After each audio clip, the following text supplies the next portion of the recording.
আমরা আলোচনা করব ক্লাস টেস্ট 11-এর সলিউশন। জি স্যার। সব প্রতিটা ঠিক আছে।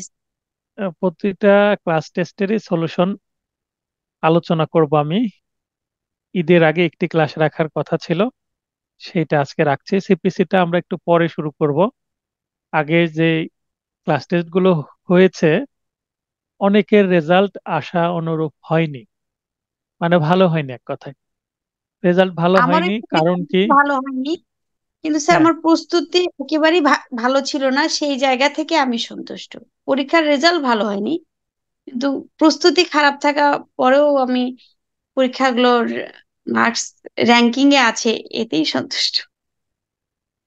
না, তাহলে প্রস্তুতি না থেকেও যদি আপনার র্যাঙ্কিং এ থাকে, তাহলে যারা অন্যরা পরীক্ষা দিয়েছে কি ধরে নিব? তাদেরও প্রস্তুতি নেই, অথবা তারা বুঝতে পারছে না এখন কার কি সমস্যা, এইটা একটু আলোচনা করার বিষয়। আর যদি একটু হার্ড প্রশ্ন করলেই ধরতে না পারেন আপনারা, তাহলেই তো বিপদ। তবে হ্যাঁ, ধীরে ধীরে ধীরে ধীরে প্র্যাকটিস করতে করতে আপনাদের একটা জায়গায় যেতে হবে যখন আর এই প্রবলেম গুলো আপনার হবে না। রিটেনের প্রবলেমেটিক প্রশ্ন হোক আর এমসিকিউ এর যেগুলো একটু ঘুরিয়ে পেঁচিয়ে দিচ্ছি নতুন প্রশ্ন, বা অনেকে আপনার মনে করতে পারেন আউট অফ সিলেবাস, তো যেমনই প্রশ্ন হোক না কেন, অনেক চিন্তা ভাবনা করে প্রশ্ন সেট করছি। একটা প্রশ্ন তৈরি করতে অনেক সময় 3-4 ঘন্টা, বা 50 নম্বরের প্রশ্ন করতে গেলে আমি 10 ঘন্টার মতো সময় ব্যয় করছি। এমনি তো আর প্রশ্নগুলো আসছে না। তো স্যার এই একটা কথা কারণে বলি। বলেন। স্যার আপনি যেভাবে প্রশ্ন করছেন বার কাউন্সিল এত কঠিন করে না, সত্যি স্যার। আপনি প্রশ্ন কঠিন। করলে বেশি স্টুডেন্ট ফেল করবে। তো আল্লাহ মাফ প্রশ্নগুলো, করুন। হ্যাঁ, প্রশ্নগুলো কঠিন করছি এই কারণেই যেন কঠিন প্রশ্ন ফেস করলে আপনার বার কাউন্সিলের সহজ প্রশ্ন আর আপনার সমস্যা না হয়। তো বার কাউন্সিল এরকম কঠিন প্রশ্নই করবে। বার কাউন্সিল যেহেতু একটু জটিল করে প্রশ্ন করছে, সেই ধারাবাহিকতাকে ফলো করেই বার কাউন্সিলের প্রশ্নের আলোকেই কিন্তু আমি প্রশ্ন তৈরি করছি। আপনার মনে হচ্ছে নতুন, এই কারণে কঠিন মনে হচ্ছে আমারটাও। মানে আগের বছরের তুলনায় কঠিন বলতে পারেন, কারণ আগের বছর অনেক কমন দিতাম, এত পেঁচাতাম না। তো আমি আপনাদেরকে কথা বলার সুযোগ দিব, তার আগে আমি একটু আলোচনা করে নিই। 11, 12, 13 আলোচনা করার বিষয়, আহ, আলোচনা করার কথা আছে আজকে। মানে এসআর অ্যাক্টের 3টা ক্লাস টেস্ট হয়েছে, সেই 3টাই 1 থেকে ধারা 18 পর্যন্ত এটা আলোচনা। তো প্রথমে যে প্রশ্ন আছে, এই প্রশ্নটা হচ্ছে,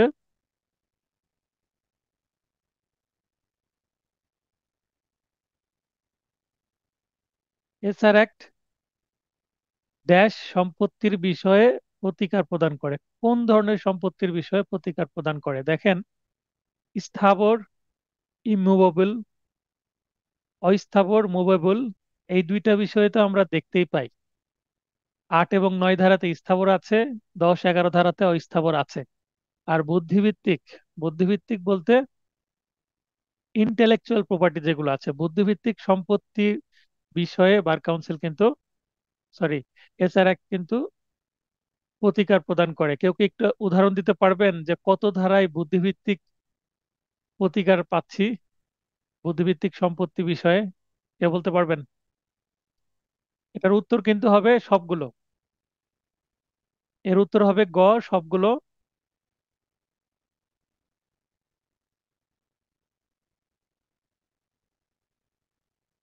তাহলে ক, খ যে সঠিক সেটা বুঝতে পারছি। ক, খ সঠিক, এখন গ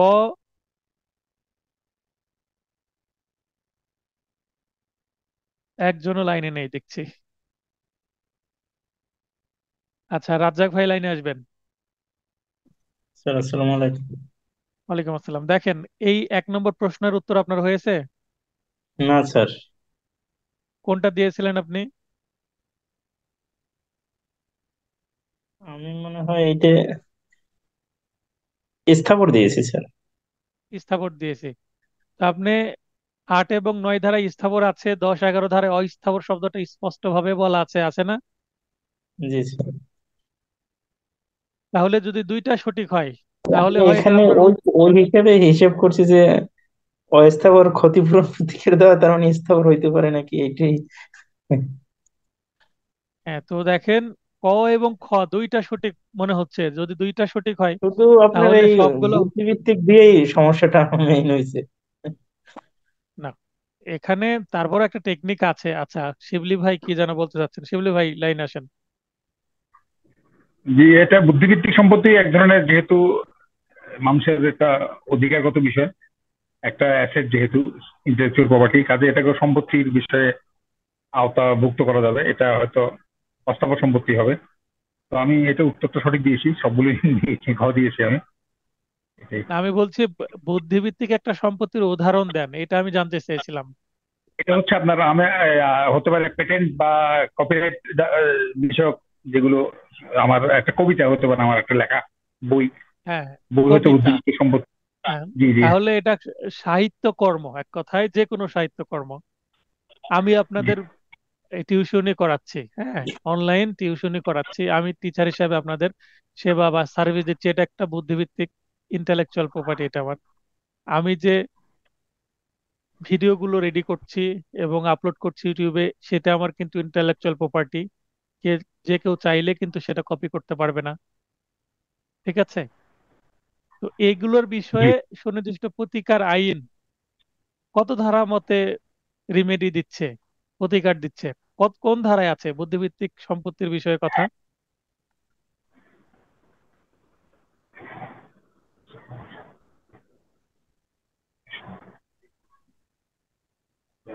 মনে করেন আমি এই মুহূর্তে একটা এমসিকিউ প্রশ্ন আমি আপনাদের ধরছি, যে এসআর অ্যাক্ট বা দা স্পেসিফিক রিলিফ অ্যাক্ট 1877 এর কোন ধারায় ইন্টেলেকচুয়াল প্রপার্টি বা বুদ্ধিভিত্তিক সম্পত্তির প্রতিকার বিষয়ে আলোচনা করা হয়েছে? যে কয়েকটা অপশন দিলাম, অপশন ছাড়া এবার উত্তর দেন। কোন ধারায় আছে ইন্টেলেকচুয়াল প্রপার্টির বিষয়ে?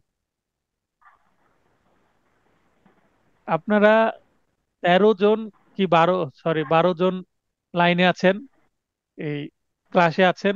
আপনাদের কারো মাথায় এটা আসছে না যে এছাড়া কোন ধারায় ইন্টেলেকচুয়াল প্রপার্টি বিষয়ে প্রতিকার এটা দিয়ে দশ থাকে? এগারো ধারা হতে পারে, 10-11, যেহেতু অস্থাবর সম্পত্তি বিষয়ে, যে 10-11 ধারায় হতে পারে। আমার মতামত আর কি এটা। 12 ধারায় নাই? জাস্ট, জি, সেটা হ্যাঁ 12 ধারায় আছে, 12 ধারায় আছে, দিল দিলরুবা আপু, লাইনে আসেন। 12 ধারায় আছে। স্যার বলেন। স্যার, আমি তো মনে করতেছি 54 ধারায় আছে। কি আছে 54 ধারায়, বলেন। স্যার, 54 ধারায় তো যে ট্রেডমার্ক সম্পত্তি হিসেবে গণ্য হবে, এই কথাটা আছে। হ্যাঁ, এটা আছে, হ্যাঁ। জি স্যার। আপনার 12 ধারায় যদি একটা বিষয় চুক্তি হয়, কেউ গান জি স্যার। গাইতে চাইলো আর গান গাইলো না, তাহলে 12 ধারায় সেটা একটা ইন্টেলেকচুয়াল প্রপার্টি বিষয়ে চুক্তি হচ্ছে না? গান গাওয়ার কথাটা, গান গাওয়ার যে বিষয়, ব্যক্তিগত একটা যোগ্যতা, বা কেউ ছবি আঁকতে চাইলো, বা কেউ একজন ছবি বিক্রি করতে চাইলো, একটা একটা ফটো বা ছবি, শিল্পকর্ম সেটা অস্থাবর সম্পত্তি প্লাস ইন্টেলেকচুয়াল প্রপার্টিও বটে। তো এগুলো 12 ধারায় আছে না? যে কোনো জি রেয়ার কোনো স্যার। কিছু যদি হয়, তাহলে কেউ গান গায়, কেউ যদি শিল্পী হয়, কেউ যদি লেখক হয়, কেউ যদি কবি হয়, তার যে শিল্পকর্ম প্রতিটাই কি ইন্টেলেকচুয়াল প্রপার্টি। এবার বোঝা যাচ্ছে এবার?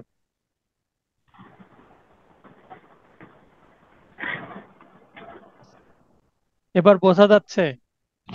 জি জি বলে। আচ্ছা, তো এই কারণে তিনটাই সঠিক হবে, অতএব ঘ উত্তর সবগুলো সঠিক। আচ্ছা, এরপর প্রশ্ন, আপনারা যারা লাইনে থাকবেন একটু নয়েজ বন্ধ করে লাইনে থাকার চেষ্টা করবেন।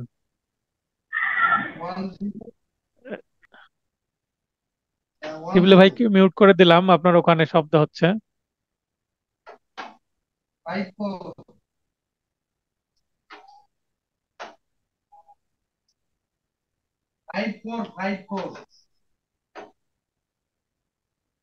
দিলরুবা আপুর ওখান থেকে শব্দ আসছে। দিলরুবা আপু ওখান থেকে শব্দ আসছে। আচ্ছা, 2 নম্বর প্রশ্ন হচ্ছে, এ বি এর একটি মোটর সাইকেল ব্যবহার করে মাদকদ্রব্য বহনকালে পুলিশ কর্তৃক এ আটক হয় এবং মাদকদ্রব্য সহ মোটর সাইকেলটি জব্দ করা হয়। তাহলে মোটর সাইকেল আরেকজনার, কিন্তু ধরা পড়লে আরেকজন। বি দেওয়ানি আদালতে এসআর অ্যাক্টের 10 ধারা বিধান মতে মোকদ্দমা রুজু করে মোটরসাইকেলটি পুনরুদ্ধার করতে চায়। এখানে পুলিশ কেস হয়ে গেছে, ফৌজদারি মামলা হয়ে গেছে। পুলিশ সেটা কোথায় রেখেছে? কাস্টডিতে রেখেছে, মালখানায় রেখেছে। তো এইটা ফৌজদারি আদালতের বিষয়, এইটা আর সিভিল কোর্টে কোনোভাবেই সম্ভব না। তো উক্ত মোকদ্দমা বিবাদী কে বা কারা হবেন? এখানে এ কে বিবাদী করলে লাভ হবে না, মামলা চলবে না, কারণ তার কাছে নাই। পুলিশকে করে লাভ নাই, কারণ পুলিশ তার দায়িত্ব করেছে। উভয় দুইজনই হবে না। এখানে এমন মোকদ্দমা রক্ষণীয় নয়, রক্ষণীয় নয় মানে চলবে না, মামলা ফেল করবে। যখন এই বর্ণনা মামলার মধ্যে দেওয়া হবে, মামলাটা আমলে গ্রহণ করা হবে না, কারণ এখানে ফৌজদারি ম্যাটার্স হয়ে গেছে। যখন ফৌজদারি ম্যাটার্স হয়ে যাবে, ফৌজদারি কেস হলে সেইটা আপনার পুলিশের কাছে থাকবে, মানে এটা কাস্টডিতে আছে, মালখানায় আছে। তাহলে উত্তর হবে এখানে ঘ। আগেরটার উত্তর ঘ ছিল বেসিক্স থেকে, এবার উত্তর ঘ। এটা ধারা 7-এ। কেউ বলতে পারবেন এটা ধারা 7-এর কেন রেফারেন্স দিলাম আমি? তথ্যসূত্র ধারা 7 কেন? শিবলি ভাই বলেন। এখানে সালধারা বলা হয়েছে ফৌজদারি কোনো কার্যক্রমের কোনো আহ, বিষয়ে আহ, মানে সিভিল এফআইআর একটা প্রতিকার চাওয়া যাবে না, এটাই হচ্ছে বিষয়। এটা যে ম্যাচ করছে সেটা কি বুঝতে পারছেন? জি জি, বোঝা গেছে। আচ্ছা। যেহেতু দণ্ডমূলক আইন কার্যকর করার বিষয় আছে এখানে, হুম। দণ্ডমূলক আইনের কারণ সঙ্গে জড়িত একটা এখানে বিষয়। এখানে যদি মোটরসাইকেলটা উদ্ধার করা হয়, সেই ক্ষেত্রে কাকে বিবাদী করবে, এটাই তো একটা বড় প্রশ্ন হয়ে যাচ্ছে। আচ্ছা, পুলিশকে বিবাদী করলো কারণ পুলিশের কাছে আছে, কারণ পুলিশ তো তার দায়িত্ব পালন করেছে, আর এইটা আসলে কোর্টের দায়িত্বে, কাস্টডিতে আছে। এইটা ফৌজদারি আদালতে সিআরপিসির 516 গ ধারা মতে, 516 খ ধারা মতে আপনার দরখাস্ত করে জিম্মা নিতে হবে, তাহলে এটা পাওয়া যাবে। তাহলে ফৌজদারি আদালতকে দেওয়ানি আদালত কি করতে পারবে না, কোনো নির্দেশনা দিতে পারবে না, এই কারণে। জি।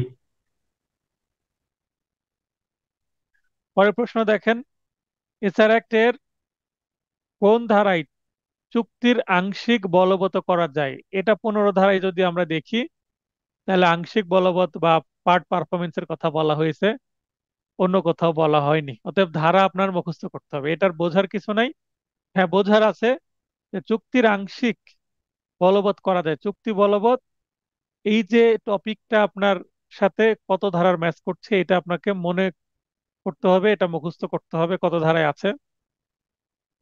তারপরে বেদখলের 6 মাস অতিবাহিত হয়ে গেলে এসআর অ্যাক্ট এর কোন ধারায় মোকদ্দমা রুজু করা যায় না?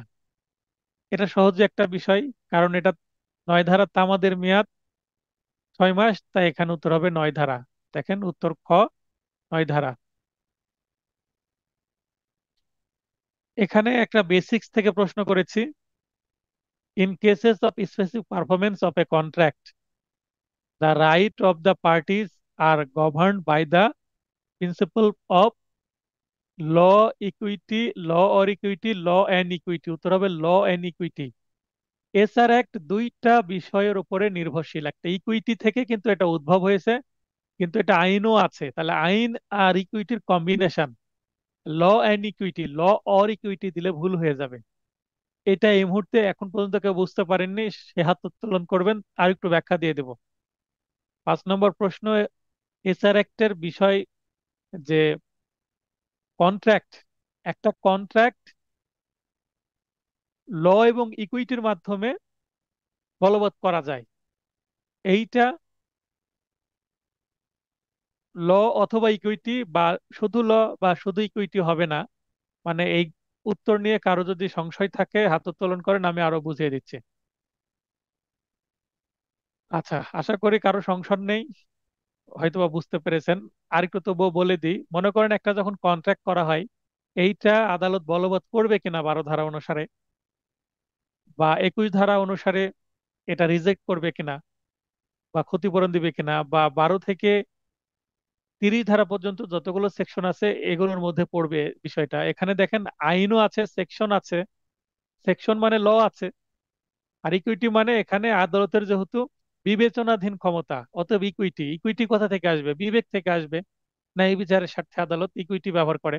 আর ইকুইটি বিবেচনামূলক যেহেতু ক্ষমতা, অতএব ইকুইটির সাথে এখানে রিলেশন আছে।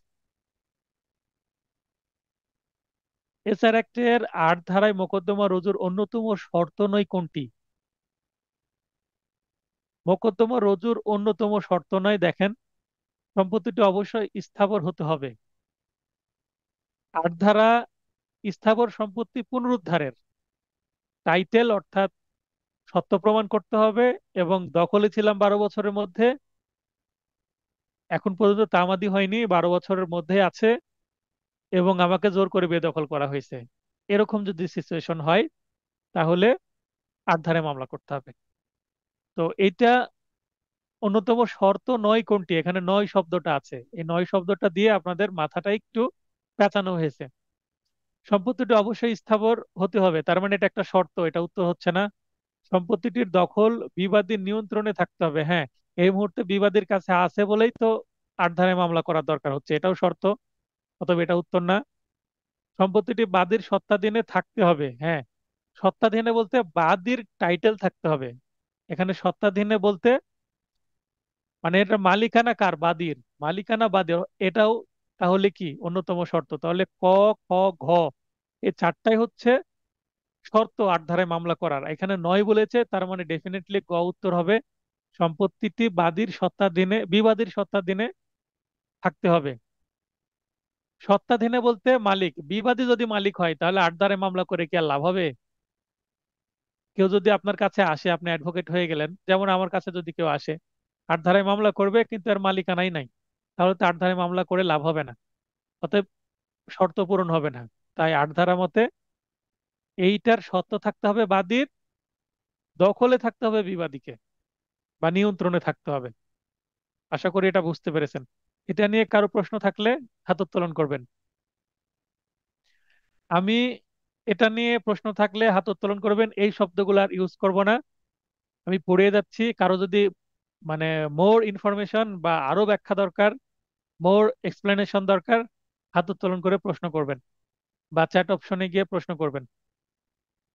7 নম্বর প্রশ্ন, এসআর অ্যাক্টের অধীন কোন বিষয়ে সুনির্দিষ্ট প্রতিকার পাওয়া যায়? সুনির্দিষ্ট প্রতিকার কোন বিষয়ে পাওয়া যায়? এখানে আপনাদের 5 এবং 7 দুইটা ধারা, গ উত্তর। ইন্ডিভিজুয়াল সিভিল রাইটস, শুধুমাত্র কোনো ব্যক্তির দেওয়ানি যে অধিকার সে বিষয়ে প্রতিকার পাওয়া যায়। এখানে civil laws, sorry criminal laws, criminal law বিষয়তে পাওয়া যাবে না, এছাড়া একটার সাথে ক্রিমিনাল ল এর কানেকশনই নাই। সিভিল লস সবগুলো সঠিক যদি দিয়ে দিই, তাহলে তো আবার ক্রিমিনাল লস এসে ঝামেলা করবে, এই কারণে সবগুলো সঠিক হবে না। সিভিল লস আর ইন্ডিভিজুয়াল সিভিল রাইটস এর মধ্যে এখানে কি আছে, কনফিউশন তৈরি হবে আপনাদের উত্তর করতে গিয়ে। এখন যদি একটু বুদ্ধিটা বের করেন তাহলে আসবে। দেখেন, অধিকার বিষয়ে সুনির্দিষ্ট প্রতিকার আইন কাজ করে। সিভিল লস বলতে পারিবারিক মামলা, এটাও সিভিল ল। তারপরে অন্যান্য যে মামলাগুলো আছে, এসআর অ্যাক্টের বাইরেও তো সিভিল মামলা আছে অনেক, তো সেগুলো যদি, যেমন অর্থ মামলা, মানি সুট, এটা সিভিল ল রিলেটেড মামলা। তো তারপরে অন্যান্য যে মামলাগুলো আছে, যেমন কেউ যদি গার্ডিয়ানশিপের মামলা করে, সেইটা একটা সিভিল নেচারের মামলা। কেউ যদি সাকসেশনের মামলা করে, এটা সিভিল নেচারের মামলা।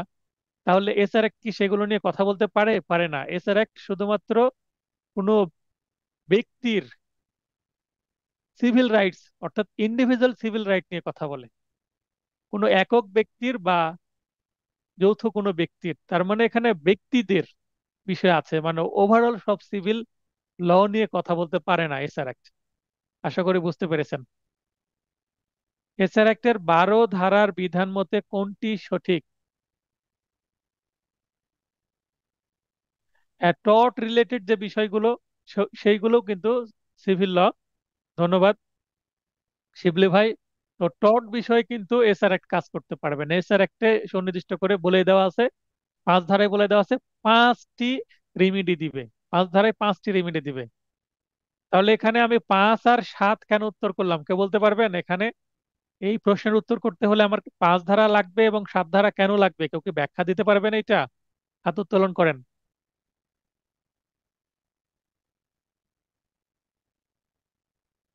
হ্যাঁ, রনি আপু বলেন।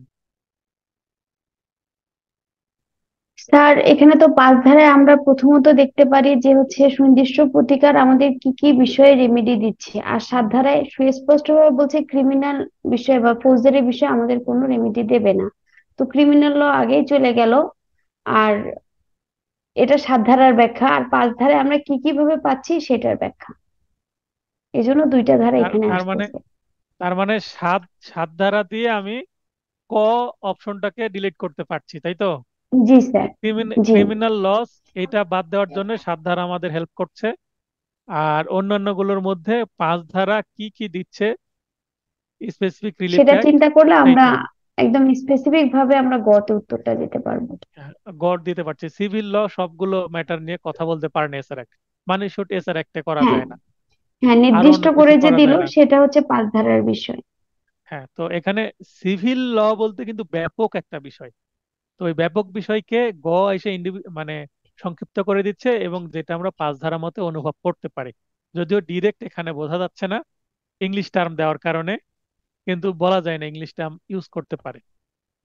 ইংলিশ ব্যবহার করলে যদি আপনি এই যে এখন বুঝে গেলেন, বাংলা দিয়ে যদি প্রশ্নটা আসে, এই সেম প্রশ্ন আসলো, অপশনগুলো বাংলায় দিল, আশা করি আপনারা উত্তর করতে পারবেন।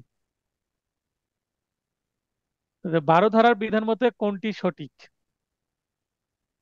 এখানে দেখেন স্থাবর সম্পত্তি সম্পর্কিত চুক্তি সুনির্দিষ্টভাবে বলবৎ। তাহলে স্থাবর সম্পত্তি এটা তো 8 ধারার বিষয় হলো না। তারপরে খ নম্বর, স্থাবর সম্পত্তি সম্পর্কিত চুক্তি সুনির্দিষ্টভাবে বলবৎযোগ্য নয়, এটাও হলো না। ও সরি, অস্থাবর, এটা হবে না। প্রতিকার মঞ্জুর আদালতের বিবেচনামূলক ক্ষমতা, এখানে দেখেন সবগুলো সঠিক। উত্তর হচ্ছে সবগুলো সঠিক। কি কারণে সবগুলো সঠিক হচ্ছে? 12 ধারায় আমরা জানি স্থাবর সম্পত্তি সম্পর্কিত চুক্তি সুনির্দিষ্টভাবে বলবৎযোগ্য। 12 ধারার মধ্যে দেখেন একটা লাইন আছে যে সাধারণত স্থাবর সম্পত্তি সম্পর্কিত যে চুক্তিগুলো, জমি, বাড়ি, এগুলো নিয়ে আদালত 12 ধারায় যে 4টি ক্ষেত্রে চুক্তি বলবতের বিধান আছে তার মধ্যে পড়বে। কারণ একটা জমি আমি নিতে চাইলাম, সেটা যদি আমাকে না দেওয়া হয়, এটার হয়তোবা এই আমার যে ক্ষতি হবে সেইটা পরিমাপ করার মানদণ্ড নাই বা পর্যাপ্ত ক্ষতিপূরণ পাওয়া যাবে না। এই কারণে স্থাবর সম্পত্তি সাধারণত আদালত সুনির্দিষ্ট প্রতিকার দিয়ে থাকে, মানে বলবৎ করা যায় চুক্তি। আর অস্থাবর যে সম্পত্তি সেগুলো সাধারণত দিয়ে থাকে না। যেমন আমরা ধানের উদাহরণ দেখেছি, চালের উদাহরণ দেখেছি। তো চাল, ধান, গম এইগুলো অস্থাবর সম্পত্তি, এগুলো ক্ষতিপূরণ দিয়ে ম্যানেজ করা যায়। তাই এইটা অস্থাবর সম্পর্কিত চুক্তি সুনির্দিষ্টভাবে বলবৎযোগ্য নয়, এটা সঠিক কথা। এটা 12 ধারারই একটা, সরাসরি না থাকলেও অনুভব করা যায়, কিন্তু আমার নোটে এটা কিন্তু স্পষ্ট করা আছে। প্রতিকার মঞ্জুর আদালতের বিবেচনামূলক ক্ষমতা, 12 ধারায় যে প্রতিকার সেটা আদালত কিন্তু বিবেচনামূলক ভাবে দিতে দিয়ে থাকেন, এটাও আমার নোটে 12 ধারায় উল্লেখ করা আছে। অতএব এটা সবগুলো সঠিক হবে। এরপরে দেখেন 9, এছাড়া একটা 12 ধারার বিধান মতে কোনটি অনুমান করা যায়, কোনটি অনুমান করা যায়? এখানে দেখেন সাধারণত স্থাবর সম্পত্তি সংক্রান্ত চুক্তি ভঙ্গের ফলে আর্থিক ক্ষতিপূরণের মাধ্যমে পর্যাপ্ত প্রতিকার লাভ করা যায় না। এই কয় উত্তর হচ্ছে, একটু আগেই আমরা যেমন উপরে কয় পড়লাম, স্থাবর সম্পত্তি সম্পর্কিত চুক্তি সুনির্দিষ্টভাবে বলবৎযোগ্য। কেন বলবৎযোগ্য? কারণ আর্থিক ক্ষতিপূরণের মাধ্যমে পর্যাপ্ত প্রতিকার পাওয়া যায় না। 8 এবং 9 নং প্রশ্ন কাছাকাছি রিলেটেড, কাছাকাছি রেখেছি যেন আপনাদের উত্তর করতে সুবিধা হয়। এখন অনেকেই পেরেছেন কি পারেননি আমি জানি না। তো এখানে যেহেতু স্থাবর সম্পত্তির চুক্তি ভঙ্গ করলে আমি একটা জমি কিনতে চাচ্ছিলাম, সেটা আমাকে আর পরে দিল না, তাহলে সেই জমির দাম বেড়ে গেছে, বা হয়তো বা সে জমি কেনার জন্য আমি অন্য একটা জমি আমার গ্রামের বিক্রয় করে দিয়েছি, এরকম আমি ক্ষতিগ্রস্ত হয়ে গেছি, জমিটা না পেলে আমার এই দিকেও গেল এই দিকেও গেল, তাহলে অভি সংকটে পড়ে গেলাম আমি। অতএব চুক্তি বলবৎ করে দিবে আদালত। তাহলে দুইটা, আট, আটের ক এবং নয়ের ক রিলেটেড একদম ম্যাটার। এবং অন্যান্য সাধারণ অস্থাবর সম্পত্তি সংক্রান্ত চুক্তি ভঙ্গের ফলে আর্থিক ক্ষতিপূরণের মাধ্যমে পর্যাপ্ত ক্ষতিপূরণ লাভ করা যায় না, এটা কিন্তু মিথ্যা কথা হয়ে গেল, মানে এটা অনুমান করা যায় না, এটা সঠিক নয়। আর সাধারণত স্থাবর সম্পত্তি সংক্রান্ত চুক্তি ভঙ্গের ফলে আর্থিক ক্ষতিপূরণের মাধ্যমে পর্যাপ্ত প্রতিকার লাভ করা যায়, এটাও কিন্তু সঠিক হলো না। ঠিক ক এর বিপরীত হচ্ছে গ। এখানে আবার কনফিউশন করার জন্য আপনাদেরকে দিয়েছি কি ঘ, ক ও খ উভয় সঠিক। তাহলে ক ও খ উভয় সঠিক কোনোভাবেই হতে পারে না, কারণ একটা স্থাবর একটা অস্থাবর।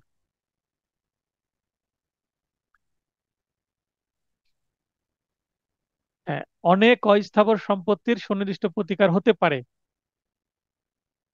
শিবলি ভাই লাইনে আসেন, এসে বলেন যে 9 নম্বর যে প্রশ্নের উত্তর, এটা নিয়ে আপনি কি স্যাটিসফাইড?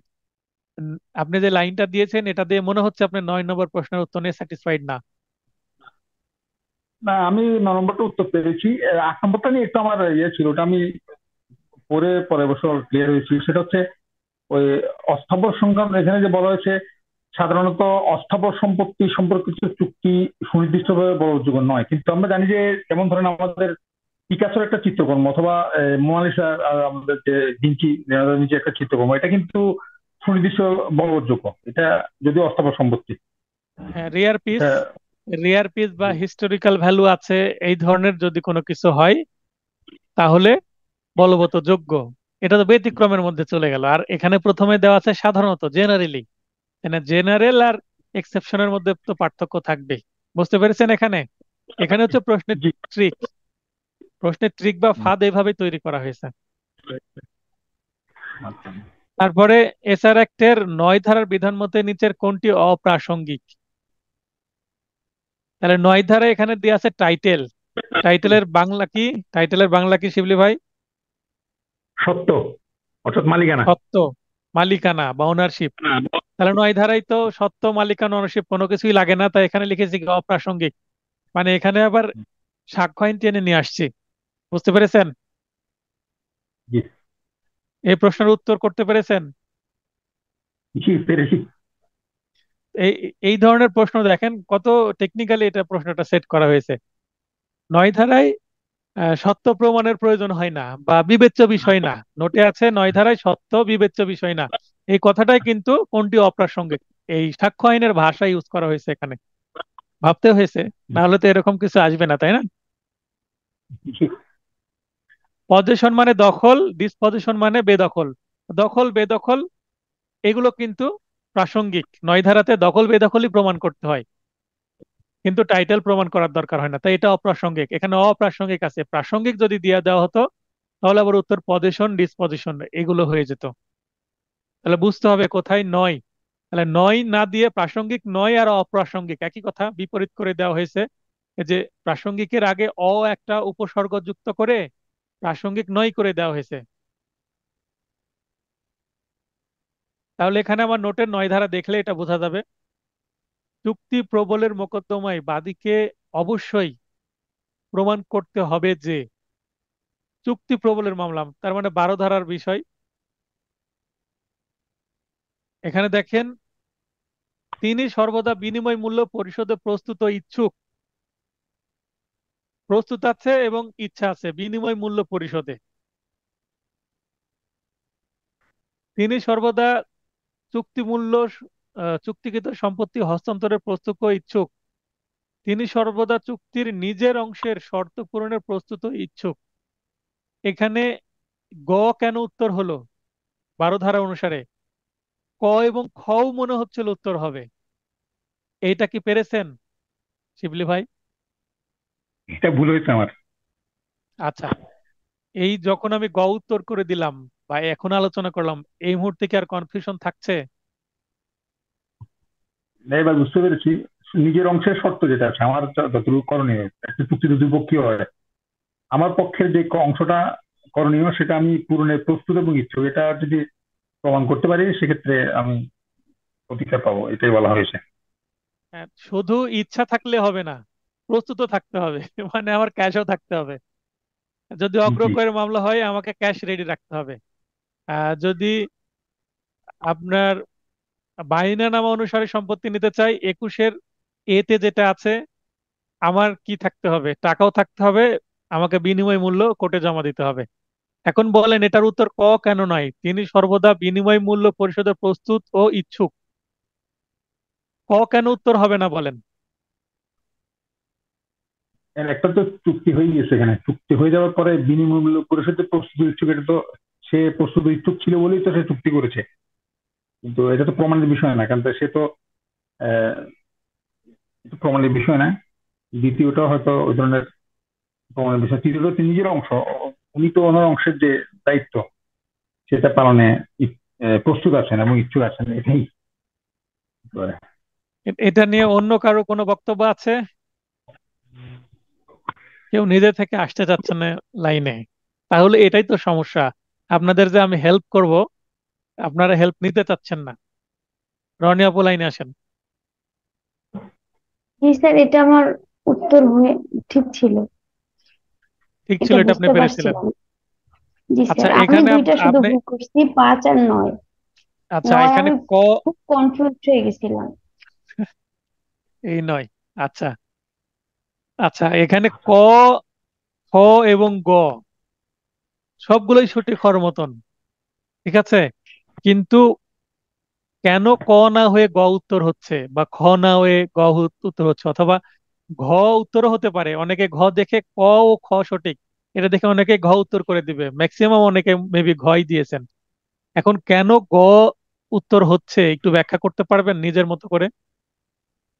স্যার, এখানে বাদীকে প্রমাণ করতে হবে, বাদীকে কিন্তু তার নিজের টুকুই প্রমাণ করতে হবে। আর চুক্তিটি সম্পত্তি হস্তান্তরে প্রস্তুত ইচ্ছুক, আমার কাছে এই বিষয়গুলো কোনোভাবে যৌক্তিক মনে হয়নি। আমি যখন পড়ছি প্রশ্নটা, তখন আমার মনে হচ্ছে যে একটা মানুষ তার নিজের চুক্তির নিজের অংশের টুকু সে পূরণ করবে এবং সেটা পূরণে প্রস্তুত ইচ্ছুক।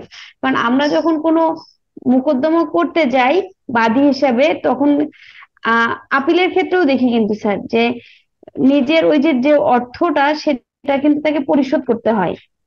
আপিলের যে অর্ধেক, মানে আমার এই প্রস্তুতের জায়গাটাকে একটু আলাদা মনে হয়ে গেছে, যে আমি শর্ত প্রস্তুত পূরণে, নিজের অংশের শর্ত পূরণে প্রস্তুত থাকতে হবে। এখানে দেখেন সবগুলোতে প্রস্তুত ও ইচ্ছুক আছে। প্রস্তুত বলতে রেডি বা রেডিনেস, যদি আমি ইংলিশে করি, নাউন রেডিনেস এবং স্যার, উইলিং, এখানে মোকদ্দমার উইলিংনেস। হ্যাঁ, বিষয়, পরিশোধ হস্তান্তরের বিষয় না, এখানে শর্তর বিষয়টা জরুরি। মোকদ্দমায় কি এখানে কি শর্ত? দেখেন, এখানে ক, খ এগুলোও সঠিক হবে, ক খ এগুলোও সঠিক হবে, কিন্তু গ হচ্ছে সবচেয়ে বেশি অ্যাবসোলিউটলি সঠিক হবে। কি কারণে ক খ সঠিক হবে আমি বলি। বিনিময় মূল্য পরিশোধে প্রস্তুত ও ইচ্ছুক, এটা যদি আমি বলি, তাহলে এখানে মামলা যিনি করছেন তিনি এখানে ক্রেতা বোঝাচ্ছেন। হ্যাঁ, যদি জি যিনি স্যার। ক্রেতা তিনি যদি মামলা করেন তাহলে ক কিন্তু উত্তর সঠিক হবে। মনে করেন যে আমি ক্রেতা, একটা বাড়ি কিনবো, আমি বাড়ি কেনার জন্য আমার টাকাও আছে, আমি নিতেও চাচ্ছি, আমি রেডি আছি, আমি মামলা করেছি, কিন্তু যে বাড়ি বিক্রয় করবে সে আর দিতে চাচ্ছে না, সে বিবাদী হয়ে গেল, তখন ক উত্তর হয়ে যাবে। কিন্তু সেটা মানে টাকা লেনদেনের বিষয় থাকবে, আর এখানে বাদীকেই কিনতে হবে। মানে বাদী যদি ক্রেতা হয় তাহলে ক উত্তর সঠিক হবে। কিন্তু বাদী যদি ক্রেতা না হয়ে বিক্রেতা হয়, বাড়ির মালিক হয়, তাহলে যে বাড়ির মালিক সে কেন বিনিময় মূল্য দিবে? তখন আর ক উত্তর হচ্ছে না, তখন ক আর ম্যাচ করছে না। বুঝতে পারলেন বিষয়টা? জি স্যার। অনেক ডিপলি ভাবতে হবে। আর এখানে যদি গ বলি তাহলে এটা জেনারেল একটা হয়ে গেল। জেনারেলি কি, নিজের অংশ, সেটা আমাকে টাকা দিতে হবে না, আমাকে বাড়ি দিতে হবে। আমি বাদী, আমি বাড়ি বিক্রয় করছি, বাড়ি ঝড়ে ভেঙে গেছে, বিবাদী নিতে চাচ্ছে না টাকা দিয়ে, বাদীকে টাকা দিয়ে নিতে বাধ্য করতে পারবো। আমি আমার বাড়ি দিতে চাচ্ছি, আমি ইচ্ছুক আছি, রেডিও আছি বাড়ি দেওয়ার জন্য।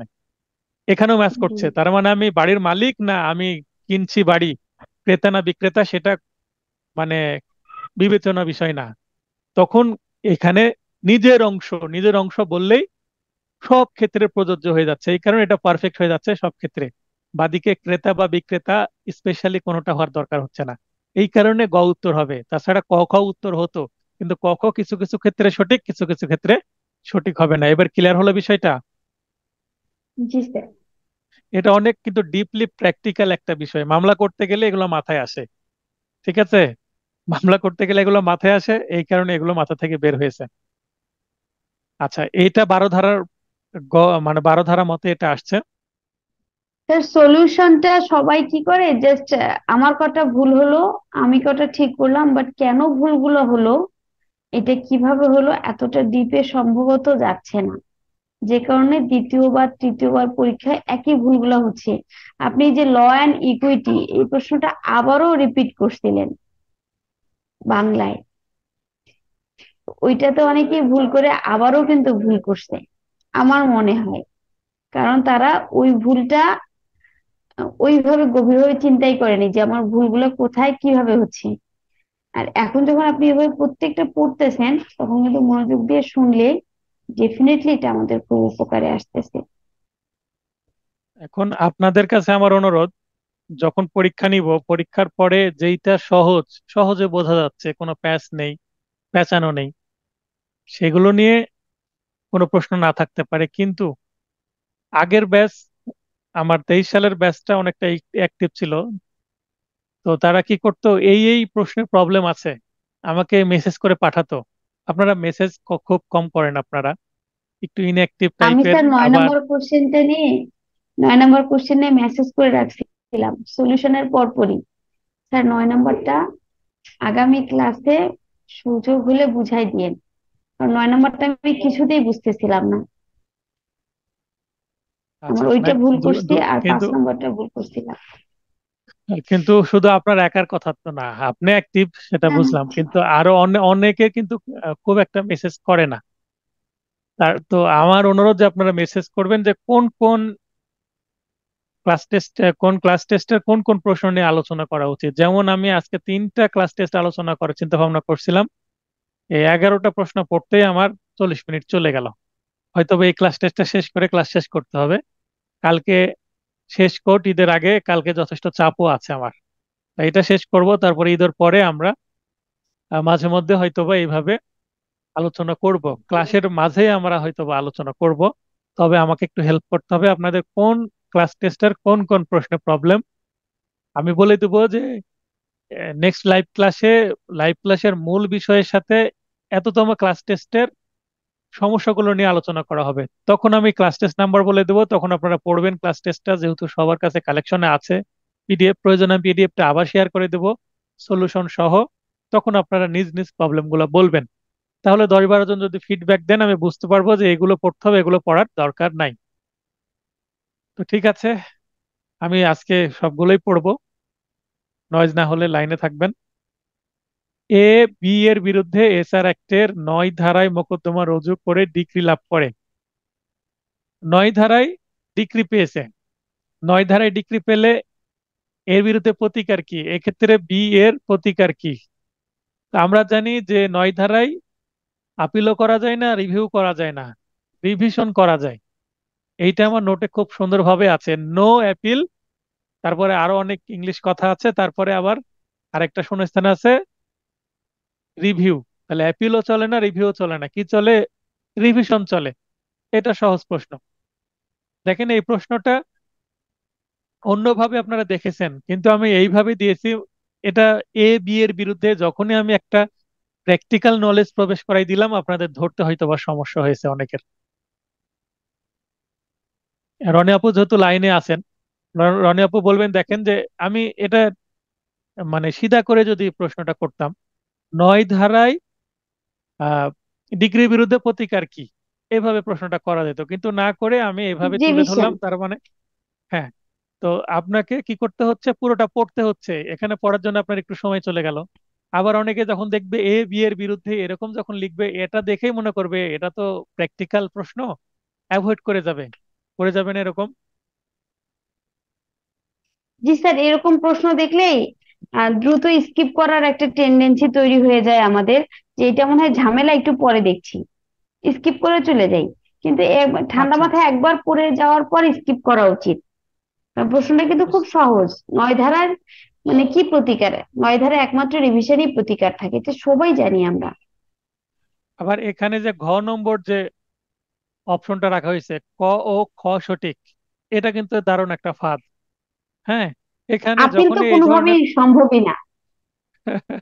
না এটা এই ধরনের যখন অপশন থাকে, কেউ সবগুলো সঠিক বা কোনোটি নয়, বা ক খ বা ক ঘ সঠিক, তখন কিন্তু এইটাকে অনেকের চোখ চলে যায়, মানে না পড়ে উত্তর দেওয়ার মতন, কানা হাফেজ যাকে বলে। তো এখানে আমি এই প্রশ্নের বিষয়ে আপনাদের ফিডব্যাক চাচ্ছি যে এই প্রশ্নটা কার ভুল হয়েছে, কেউ কি একটু সততার সাথে হাত উত্তোলন করবেন? এই প্রশ্নটা ভুল হয়েছে কার?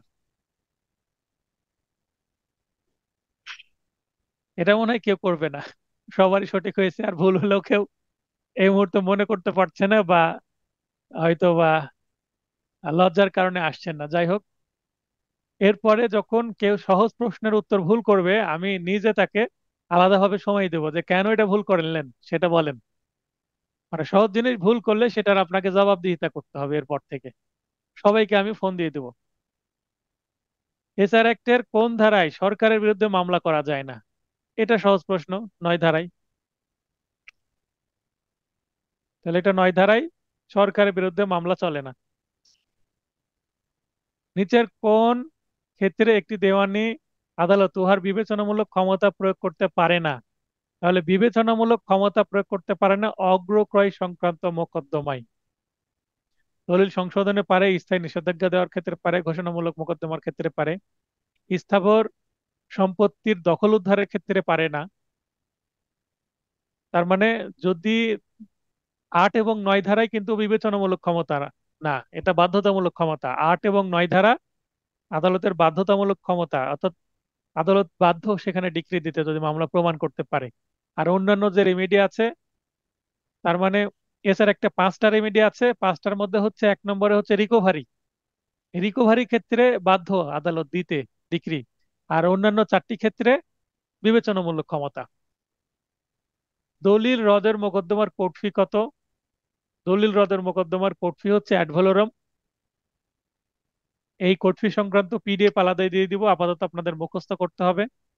এবং সেই পিডিএফ থেকে আমি আলোচনায় করব, মানে কোর্ট ফির উপরে আমি আলাদা একটা ক্লাসই নিব। এবং কিছু টেকনিক আছে, টেকনিকটা ফলো করলে কোর্ট ফি মনে রাখা সহজ।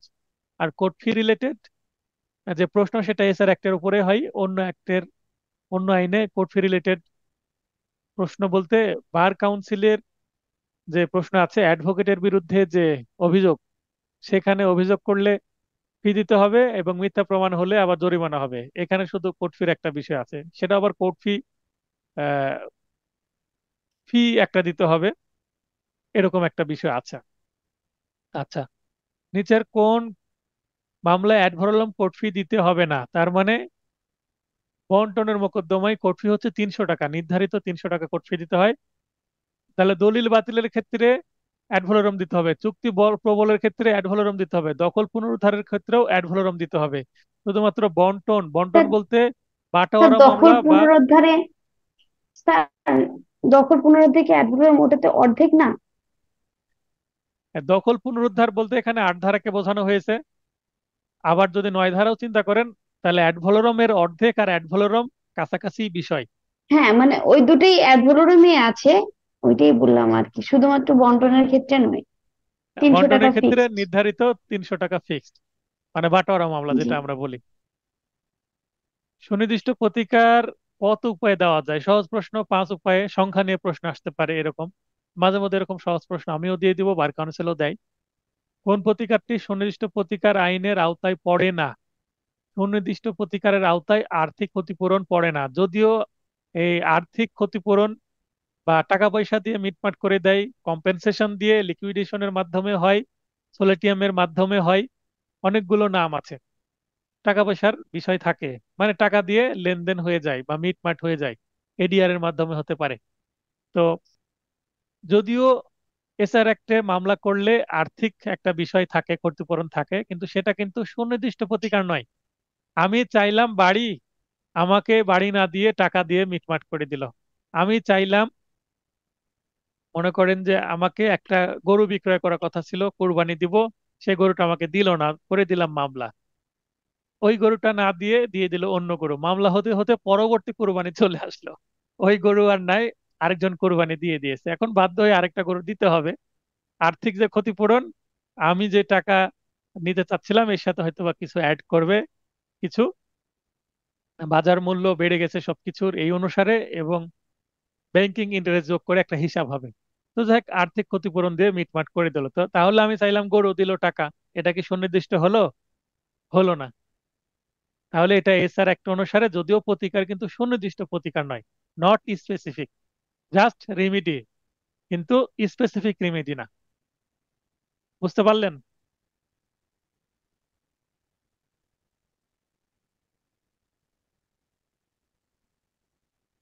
দিলরুবা আপু লাইনে আসবেন। জি স্যার। 8 নম্বর 18 নম্বর বুঝতে পারলেন?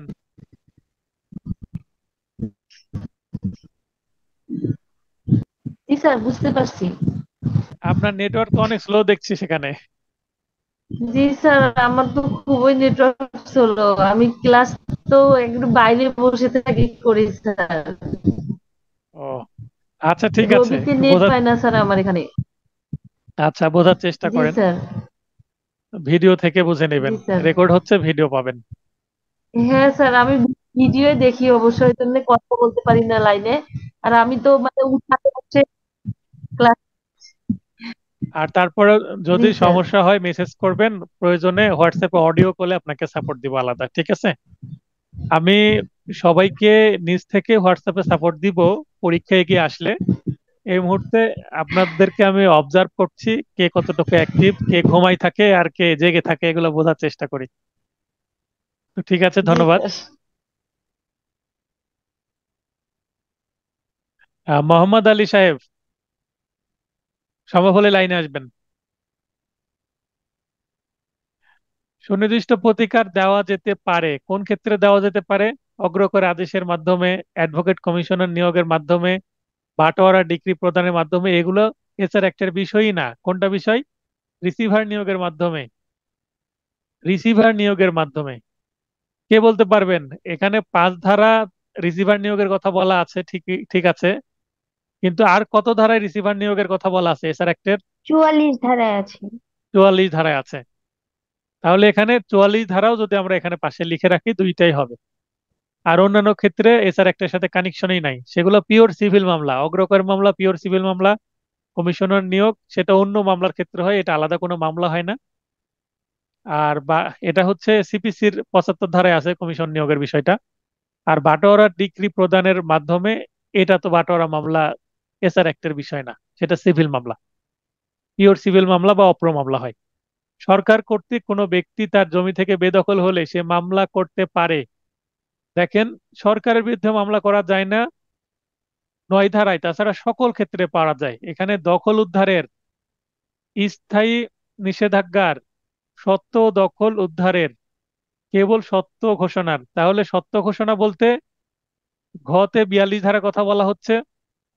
তো 42 ধারায় সরকার বিরুদ্ধে মামলা করা যায়।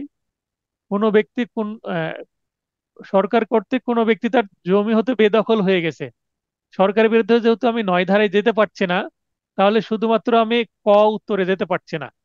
অন্য ব্যক্তি যদি বিরুদ্ধে হতো তাহলে ক উত্তর হতো। আর যেহেতু সরকার, তাই এখানে সত্য ঘোষণা মানে 8 ধারা, এবং দখল উদ্ধার মানে 9 ধারা, দুইটার কম্বিনেশন। তার মানে এখানে 9 আলাদা করে লাগছেই না, আমার 8-এর মধ্যেই 9-এর বিষয়টাও চলে আসছে, দখল উদ্ধার। তাহলে ডেফিনেটলি 8 ধারায় মামলা করতে হবে, তাছাড়া কোনো অপশন নাই।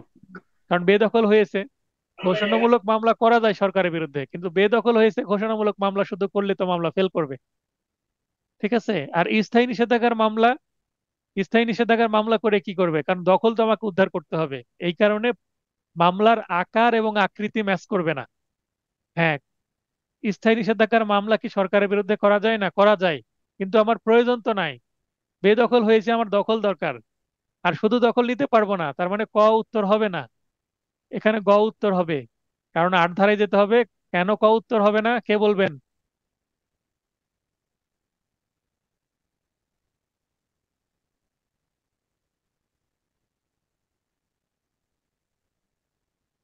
20 নম্বর প্রশ্নের উত্তর কেন ক হবে না?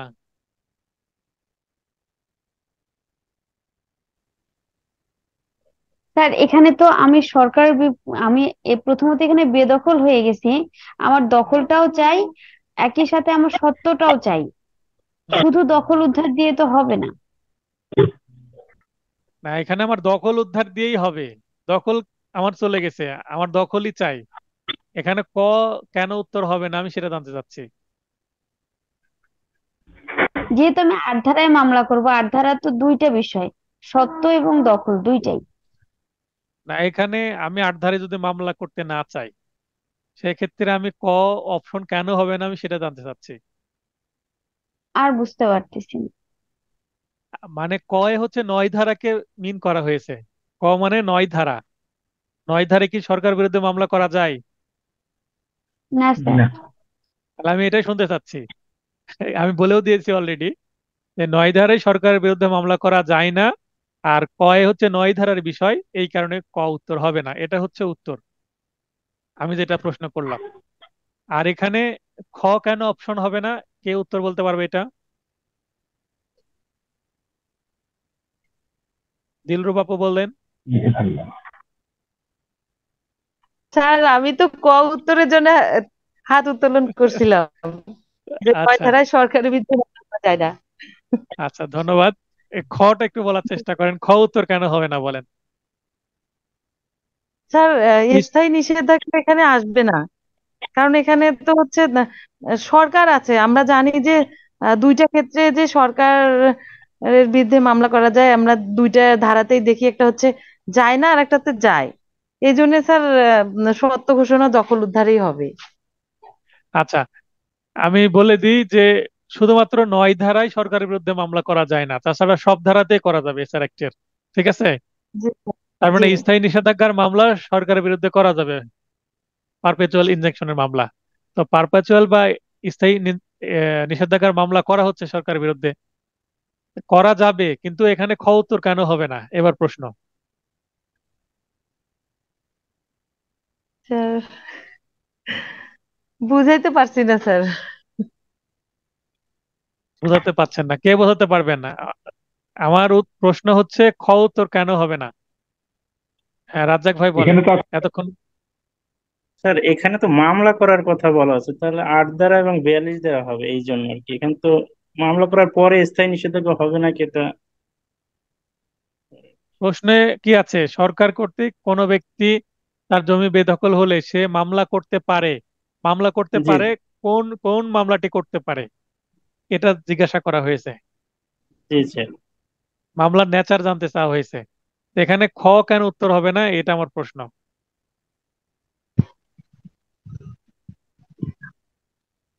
এখানে তো স্যার মামলা চাওয়ার কথা আছে, তাহলে তো মামলা করতে হলে তো 8 ধারা 42 ধারা মিলিয়ে করতে, এই জন্য নয়। স্থায়ী নিষেধাজ্ঞায় তো আর মামলা করা যায় না। কে বলেছে স্যার স্থায়ী নিষেধাজ্ঞায় তো মামলা করা যায়? আমি করলাম কিছুদিন আগে। আগে তো দখল উদ্ধারের জন্য তো স্যার করতে হবে 42 ধারা 8 ধারা। হ্যাঁ, এখানে আপনি বলতে পারেন এই ক্ষেত্রে করা যায় না। সরকারের বিরুদ্ধে কি স্থায়ী নিষেধাজ্ঞার মামলা করা যায় না? যায়, কিন্তু এই ক্ষেত্রে করা যায় না কেন? আমার লাগবে দখল উদ্ধার, কারণ বেদখল বেদখল হয়ে গেছে, আমি নিষেধাজ্ঞা দিয়ে কি জি করব? জি জি, বেদখলের আগে যদি বেদখলের আগে যদি আমাকে বেদখল করার উপক্রম হচ্ছিল, অ্যাবাউট টু ডিসপজেসড, মানে এখনো আমি ডিসপজেসড বা বেদখল হইনি, আমাকে বেদখল করার চেষ্টা করা হচ্ছে বা আমাকে নোটিশ দেওয়া হচ্ছে, তখন আমি স্থায়ী নিষেধাজ্ঞার মামলা করতে পারতাম যদি আমি দখলে থাকি ওই অবস্থায়। বুঝতে পেরেছেন? এই কারণে খ হবে না। ঠিক আছে? জি স্যার। কারণ আপনার অসুখ যেটা হয়েছে সেটারই তো ঔষধ খেতে হবে। বেদখল হয়েছেন, আপনার দখল উদ্ধার লাগবে। ঠিক আছে? তো এইভাবে যদি বুঝে বুঝে উত্তর করেন তাহলে উত্তর হবে, কিন্তু বোঝার জন্য আপনাকে সময় দিতে হবে এবং ব্রেনটাকে এত শার্প করতে হবে যে আপনি একটা পড়ার পরে দ্রুত ব্রেনটা রিলেট করতে পারতে হবে, এটা কোথা থেকে কিভাবে আসলো, কত ধরার বিষয়, এগুলো রিলেট করতে পারতে হবে। বেসিক্স থেকে প্রশ্ন আসলে বেসিক্সটা ধরতে পারতে হবে। এবং তখনই আপনি ধরতে পারবেন যখন আপনার পড়াটা একটু শার্প থাকবে, বেশি পড়তে হবে। টিচার বলে আগে ভালো করে বুঝবে, আমার টিচার, হাই স্কুলের টিচার, উনি বলতেন আগে ভালো করে বুঝতে হবে, বোঝার পরে মুখস্থ করতে হবে, মুখস্থের পরে ঠোঁটস্থ করতে হবে। মুখস্থ এবং ঠোঁটস্থর পার্থক্য কি? ঠোঁটস্থ মানে বলার সঙ্গে সঙ্গে না ভেবে যেন মুখ দিয়ে বের হয়ে যায়, এটাকে বলে ঠোঁটস্থ। তো এরকম করতে হবে। কণ্ঠস্থ। কণ্ঠস্থ, তা আমাদের ভাষায় এটাকে বলে ঠোঁটস্থ। একটাকে প্রশ্ন করলেই আপনার মুখস্থতা আছে, ভাবা যেন না লাগে, মুখ থেকে এমনি বের হয়ে যাবে সঠিকটা। এইরকম আপনাদের প্রস্তুতি নিতে হবে, তাহলে ফেল হবে না। নিচের কোনটি আইন অনুযায়ী বলবৎযোগ্য? এখানে লেখক এ, তাহলে উপন্যাস রচনার বিষয়, ব্যক্তিগত যোগ্যতা হবে না, 21 ধারার মধ্যে আছে। এ বি এর সাথে সম্পত্তি ক্রয়ের চুক্তি, সম্পত্তি ক্রয়ের চুক্তি স্থাবর সম্পত্তি হতে পারে, অস্থাবর সম্পত্তি হতে পারে, দেখি অন্যগুলো পড়ি। তারপরে ব্যক্তিগত সেবা, এটা হবে না। বিবাহ হবে না, তাহলে ক্ষয় এখানে উত্তর হবে। তাহলে এখানে 12তে হবে আর 21-এ হবে না, তাহলে 12 এবং 21-এর কম্বিনেশনে কিন্তু আপনাদের উত্তর করতে হবে। গান বাজনা হচ্ছে কারো কোথাও?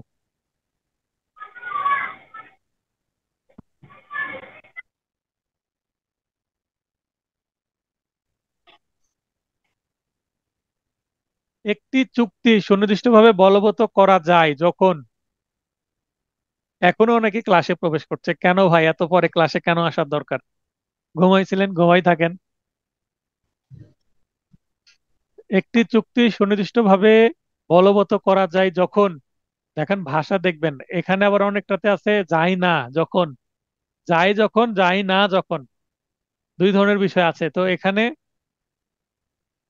চুক্তিটি সম্পাদনের পূর্বেই চুক্তির বিষয়বস্তু উল্লেখযোগ্য অংশের অস্তিত্ব বিলীন হয়। উল্লেখযোগ্য অংশ যদি বিলীন হয়ে যায় তাহলে একটা বিষয়, চুক্তিটি প্রকৃতিগতভাবে প্রত্যাহারযোগ্য, মানে চুক্তিটির নেচার ঠিক নাই, ইহার আর্থিক ক্ষতিপূরণ দ্বারা পর্যাপ্ত প্রতিকার হয় না। এখন টাকা দিয়ে যেহেতু সমাধান হচ্ছে না, তাহলে চুক্তিটা বলবৎই করতে হবে। 12 ধারাতে এই 4টা পয়েন্ট স্পষ্টভাবে আছে, 12 ধারায় পড়লে আমরা বুঝতে পারবো এটা গ উত্তর। ইহার আর্থিক ক্ষতিপূরণ দ্বারা পর্যাপ্ত প্রতিকার হয়। আর্থিক ক্ষতিপূরণ দ্বারা যদি পর্যাপ্ত প্রতিকারই হয় তাহলে তো চুক্তি বলবৎ দিবে না, আর্থিক ক্ষতিপূরণই দিবে। এভাবে ও বাস্তবের সাথে রিলেট করে পড়তে হবে। আচ্ছা। বুঝতে পারলেন বিষয়টা? জি এখন স্যার। আর্থিক ক্ষতিপূরণ যদি আপনি পান তাহলে ক্ষতিপূরণই নেন, টাকাই নেন, আপনাকে আর ওই বাড়িটা নিতে হবে না। আর যদি আপনি আর্থিক ক্ষতিপূরণ দ্বারা পর্যাপ্ত প্রতিকার পাচ্ছেন না, আমার মন খারাপ হচ্ছে স্যার, আমি মানসিক ভাবে ভেঙে পড়ছি, বাড়িটা কেনার জন্য আমি আমার আরেকটা বাড়ি বিক্রয় করে দিছি, এখন ওই বাড়িটা তো আমি ফেরত পাবো না, এখন আমি থাকবো কোথায় ইওর অনার? এইভাবে যখন কোর্টকে মুভ করা হবে তখন কোর্ট বলে ঠিক আছে আপনাকে বাড়ি দেওয়া হলো, ডিক্রি মঞ্জুর, চুক্তি প্রবল হয়ে গেল। বুঝতে পারলেন বিষয়টা? বাস্তবের সাথে রিলেট করে পড়বেন এবং ভাববেন আপনি নিজে বাদী বা নিজে অ্যাডভোকেট, কোর্টে আপনি মুভ করছেন। এভাবে চিন্তা করতে পারলে, প্র্যাকটিক্যালি ভাবতে পারলে উত্তর করা সম্ভব। তবে কোর্টে মাঝে মধ্যে যাওয়া উচিত। আমি এমসিকিউ পরীক্ষার 15 দিন আগে কোর্টে যাওয়া বন্ধ করছিলাম, তার আগে আমি অ্যাক্টিভলি কোর্টে যেতাম এবং প্রচুর সেরেস্তায় কাজ করতে হতো আমাকে, অনেক ওয়ার্ক প্রেশার, মানে কাজের চাপ ছিল আমার অনেক সেরেস্তায়, স্যারের চেম্বারে। তারপরও আমি কাজের ফাঁকে ফাঁকে একটু করে দেখেছি, পড়েছি, মানে পরিশ্রম করতে হয়েছে যথেষ্ট, না হলে এক চান্সে পার হওয়া সম্ভব হতো না। আর পরিশ্রম করছি, এখনো করছি, আপনাদের জন্য করছি। এখন যদি আমি আবার পরীক্ষা দিই তাহলে তো আমি তো আটকাবো না আশা করি। আপনাদের এই বিশ্বাস তো আছে যে আমি যেভাবে পরিশ্রম করি, যেভাবে বোঝার চেষ্টা করছি, আমি আগে যদি শিক্ষানবিশ অবস্থায় যদি এক চান্সে পাশ করতে পারি, এখন আপনাদের পড়াচ্ছি, এই 2-3টা ব্যাচ পড়ালাম, আরো বিষয়গুলো তো আমার ডেভেলপ হচ্ছে, অনেকগুলো আমার প্রায় মুখস্থ হয়ে যাচ্ছে, ধারাগুলো মুখস্থ হয়ে যাচ্ছে, কোথায় কি আছে চোখ বন্ধ করলেই মনে চলে আসছে। তাহলে তো এখন পাশ করা আমার জন্য আরো সহজ। একটি বাড়ি 1 লক্ষ টাকায় ক্ষয়ের নিকট বিক্রয় করতে চুক্তি করে, পরদিন ঝড়ে বাড়িটি ধ্বংস হয়ে যায়, এক্ষেত্রে নিম্নের কোনটি সঠিক হবে? দেখেন এই বিষয়টা 13 ধারায় স্পষ্ট আছে। খ, কে চুক্তির ক্রয়মূল্য পরিশোধে বাধ্য করা যাবে, এটা হবে উত্তর। যদিও বাড়ি হুম। ধ্বংস হয়ে গেছে, ঘূর্ণিঝড়ে ধ্বংস করেছে, বাড়িওয়ালা তো নিজে ধ্বংস করেনি। বাড়িওয়ালা যদি নিচে, এই প্রশ্নটাই যদি এরপরে আমি ঘুরিয়ে দিই, যে ক একটি বাড়ি, খ 1 লক্ষ টাকায়, এখানে 1 লক্ষ না দিয়ে 1 কোটি দিয়ে দিতে হবে এখন, কারণ জমির দাম বেড়ে গেছে। 1 কোটি টাকায় খ এর নিকট বিক্রয় করতে চুক্তিবদ্ধ হয়। তারপরে লিখবে যে 1 সপ্তাহ পরে, পরে মনে করেন চেঞ্জ করে দিলাম, 1 সপ্তাহ পরে ক বাড়িটির একটি উল্লেখযোগ্য অংশ ভেঙে ফেলে। কে ভাঙলো এবার? ক নিজে ভাঙলো। তাহলে ক নিজে ভাঙলে কি আর সেটা বাস্তবায়ন করা যাবে? হুম, যাবে না। যাবে না। কিন্তু ঘূর্ণিঝড়ে ভাঙছে, ঘূর্ণিঝড়ে ভাঙলে এটাকে ইংলিশে কি বলে? কে বলতে পারবেন? ঘূর্ণিঝড়ে ভাঙলে এটাকে ইংলিশে কি বলে?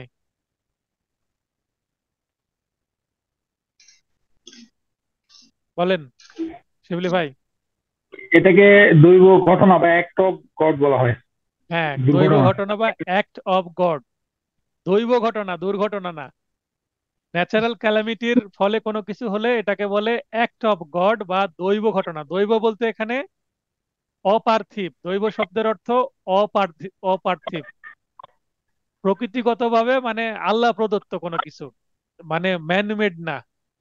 মানুষের দ্বারা যদি হয় অ্যাক্ট অফ ইন্ডিভিজুয়াল, যদি কয় এই কাজটি করে তাহলে এটার চুক্তি প্রবল, মানে ওই খকে আর বাধ্য করা যাবে না। তখন উত্তর হয়ে যাবে খ, যে খকে চুক্তির ক্রয় মূল্য পরিশোধে বাধ্য করা যাবে না। বাড়ি বিক্রয় করতে চাইলেন, ভালো বাড়ি, 1 সপ্তাহ পর আপনি বাড়িটা ভেঙে ফেলেছেন, আমি ভাঙা বাড়ি নিব না, তাহলে আদালত কি বাধ্য করবে তাকে কিনতে? অবশ্যই না। কমন সেন্সের বিষয়।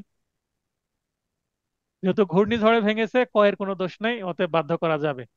কারণ বাড়িটা যদি হস্তান্তর হয়ে যেত তারপরে যদি ভাঙতো, কয়ের তো লস হতো, তখন তো ঠিকই মেনে নিত। এখন কয়ের কাছে আছে বলে মেনে নিচ্ছে না, তাহলে কি হবে? হবে না। তার মানে বায়না করার পরে ভেঙে গেলেও নিতে বাধ্য করা যাবে, যদি অ্যাক্ট অফ গড হয়। শিবলি ভাই বলেন, অ্যাক্ট অফ গড এই বিষয়টা কোথায় পড়েছেন আপনি? কোথা থেকে জানেন? এটা ওই যখন আইন পড়েছিলাম, আইন করার সময় বিশেষ করে চুক্তি এনে পড়েছিলাম, যেসব চুক্তি আহ, মানে এদের চুক্তি আইন সংক্রান্ত বিষয় আর কি, 56 ধারায় যখন হ্যাঁ। কোনো বিশেষ কারণে চুক্তি উত্তর কারণে অসম্ভবতা পড়েছিলাম, যে ওখানে তাহলে দা কন্ট্রাক্ট অ্যাক্ট কত সালের আইন বলেন দেখি, পারেন কিনা? 1872 সালে আমি এটা 72-এর, এটা গুড। চুক্তি এনে তো 9 নম্বরের এটা আর কি। 1872 সালের সাক্ষ্য আইনের যে সাল, সেম সেম সাল। আমি সাক্ষ্য আইনের রেফারেন্স এটা মনে রাখি। জি। তো এটা যদিও আমাদের এখন কম লাগে, কিন্তু পড়তে হয়েছে তো কোর্স। তো এইভাবে জি। দেখেন ওই পড়াটা কাজে লেগে যাচ্ছে আমাদের। এসআর অ্যাক্টের মধ্যে সুনির্দিষ্ট কার্য সম্পাদনের প্রতিকার প্রাপ্তির বিষয়টি, সুনির্দিষ্ট কার্য সম্পাদনের প্রতিকার প্রাপ্তির বিষয়টি, তাহলে সুনির্দিষ্ট কার্য সম্পাদন, একচ্ছত্র অধিকার, আদালতের ইচ্ছাধীন ক্ষমতা, সাংবিধানিক অধিকার, দেওয়ানি অধিকার। তাহলে উত্তর হবে খ। 22 ধারাতে স্পষ্ট এ কথা বলা আছে, 12 ধারার মধ্যেও আছে যে আদালত ইচ্ছাধীন ক্ষমতা বলে দিতে পারে। তো প্রশ্নটা কঠিন ছিল না, সহজই ছিল। Specific performance of independent part of contract. Independent part 16 ধারায় আছে, ধারা মনে রাখলেই হবে। এই লাইনটাও আমার ইংলিশে দেওয়া আছে বিয়ার অ্যাক্টে। আজকে এতটুকুই আলোচনা করলাম, একটি একটি করেই করতে হবে বুঝতে পেরেছি। আর মানে বাছাইকৃত কিছু প্রশ্ন আলোচনা করতে হবে, সবগুলো করার দরকার হবে না। আজকে ক্লাস থেকে কেউ যদি প্রশ্ন করতে চান বা কোনো পরামর্শ দিতে চান, এই মুহূর্তে ঈদ মোবারক জানাচ্ছি না, কারণ আরো কিছু আপনাদের নোটিশ দেব, তারপর রুটিন দেব, কত তারিখ পর্যন্ত ছুটি রাখবো এবং কত তারিখে আবার ক্লাস শুরু হবে এগুলো সংক্রান্ত, এবং নেক্সট যে রুটিন মানে পরের ফেজের, সেটা দিয়ে দিব হয়তোবা কালকে। আর এই ভিডিওটা কালকে আপলোড করব সন্ধ্যায়, কারণ এখন আমি ক্লাস শেষ করে আমার কালকের কোর্টের আবার কিছু কাজ করতে হবে, বেল পিটিশন কালকে শেষ করতো। ক্লাস করাকালীন সময়েও অনেকে ফোন দিচ্ছে যে আসামি ধরা পড়েছে, কালকে জামিন করানো যাবে কিনা। তো বলছি সকালে যদি ওকালতনামা সাইন করতে পারি তাহলে বেল ধরবো, না হলে সম্ভব না। একজন বিকেলে ফোন দিয়েছিল, তারটা ম্যানেজ করছি, ওকালতনামা পাঠানো হয়েছে বাসা থেকেই, আমার একজন পরিচিত মুহুরুকে দিয়ে পাঠিয়েছি। তো মানে ঈদের আগে দারুণ প্রেসার থাকে আর কি। তো কারো যদি কোনো প্রশ্ন থাকে আজকে ক্লাস বিষয়ে, বা এই ধরনের ক্লাস আরো চাচ্ছেন কিনা, সলিউশন ক্লাস, এর আগে আমি কখনো এমসিকিউ আলোচনা করিনি, কিন্তু আমার মনে হচ্ছে এমসিকিউ আলোচনা করা উচিত। কেন উচিত? আপনাদের এমসিকিউ প্রশ্নের উত্তর করার জন্য আপনাদেরকে এক্সপার্ট করে দিতে হবে। শুধু তথ্য জানালে হবে না, আপনাকে শুধু শেখালেও হবে না। যেমন এই প্রশ্নটা দেখেন, 10 নম্বর প্রশ্ন। 10 নম্বর প্রশ্ন, এসআর অ্যাক্টের 9 ধারার বিধান মতে নিচের কোনটি অপ্রাসঙ্গিক? অনেকেই কোনোটি নয় দেখে কোনোটি নয় দিয়ে দিবে, কারণ এরকম অপশন পেলেই ঘ উত্তর করে দেয় অনেকেই। মানে যখন বুঝতে পারে না, ঘ উত্তর করে দেয়। কিন্তু যেটা পারবে না সেটা উত্তর করার তো দরকার নাই। আর আপনি একটা ক্লাস টেস্টে যে ভুলটা করলেন, সেম টাইপের ভুল যেন পরে ক্লাস টেস্টে না হয়। অনেক ভাই বোন আছেন কি করেন, একাধিক উত্তর পূরণ করেন। একাধিক উত্তর পূরণ করলে আপনি মনে করেন যদি দুইটার মধ্যে একটা সঠিক হয়, তবু আপনাকে কি করে দেওয়া হবে? ভুল উত্তর হিসেবে ট্রিট করা হবে। একাধিক উত্তর পূরণ করার কোনো কাজে আসবে না। প্রথম যেটা পূরণ করেছেন সেটাই রাখেন, দ্বিতীয়টা পূরণ করতে যাবেন না। যদিও ভুল হয়ে গেছে হয়ে গেছে, কিন্তু অনেকেই করছেন কি দ্বিতীয়টা পূরণ করছেন। তাহলে দ্বিতীয়টা যদি পূরণ করেন, এটা আপনার ক্ষতি। এই অভ্যাসটা ত্যাগ করেন। হয়তোবা প্রথমটাই সঠিক হয়েছিল, দ্বিতীয়টা পূরণ করার কারণে আপনার সেই নম্বরটাও কাটা গেল। দুইটা বা তিনটা যখন আপনি বৃত্ত পূরণ করবেন, ওইটা ভুল হিসাবে ট্রিট করবো আমি। আর যদি ফাঁকা রাখেন, আপনার লাভও নয় লসও নাই। তবে বেশি ফাঁকা রাখা যাবে না, বেশি ফাঁকা রাখলে আবার পাশ করার মতো নম্বরই আসবে না। ইউসুফ ভাই অনেকক্ষণ পরে ঘুম থেকে চোখ চোখে পানি দিয়ে মনে হয় প্রশ্ন করবেন। এবার ইউসুফ ভাই বলেন। আসসালামু আলাইকুম স্যার। ওয়ালাইকুম আসসালাম, ভালো আছেন? আছি আলহামদুলিল্লাহ স্যার, আপনি ভালো আছেন? এই তো চলছে ভাই। ভালো না থাকলে এত রাতভর ক্লাস নেওয়া যায়? বলেন। আলহামদুলিল্লাহ স্যার। 22 নাম্বার একটু স্যার আমাকে যদি ক্লিয়ার। 22টা যখন পড়ছিলাম ওই সময় প্রশ্ন করতে হতো, এটা করবেন অবশ্যই। 10 ছেড়ে দিলে কিন্তু আর 10 ফেরত আসবে না সহজে। দেখেন, এখানে বলা হচ্ছে একটি চুক্তি সুনির্দিষ্টভাবে বলবৎ করা যায় যখন, তার মানে এখানে 12 ধারা মতে কোন চুক্তির সুনির্দিষ্ট কার্য সম্পাদন করা যায়।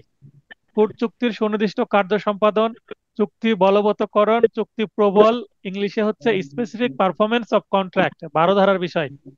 আর এটার উল্টোটা হচ্ছে আছে 21 ধারায়। হ্যাঁ, তো 12 ধারাতে যেটা বলা হচ্ছে, চুক্তিটি কার্য সম্পাদনের পূর্বে চুক্তির বিষয়বস্তু উল্লেখযোগ্য অংশের অস্তিত্ব বিলীন হয়ে গেছে। তার মানে যে চুক্তিটা করব সেটা অস্তিত্ব বিলীন হয়ে গেছে। একটা ঘোড়া কিনতে চাচ্ছিলাম, ঘোড়াটা মারা গেছে, তাহলে আর কি কিনবো? গরু কিনতে চাচ্ছিলাম, কোরবানি দিব, গরুটা মারা গেছে, আর কি কিনবো? অস্তিত্ব বিলীন হয়ে গেছে। বা একটা জমি কিনতে চাচ্ছিলাম, নদী ভাঙ্গনের ফলে জমিটা বিলীন হয়ে গেছে।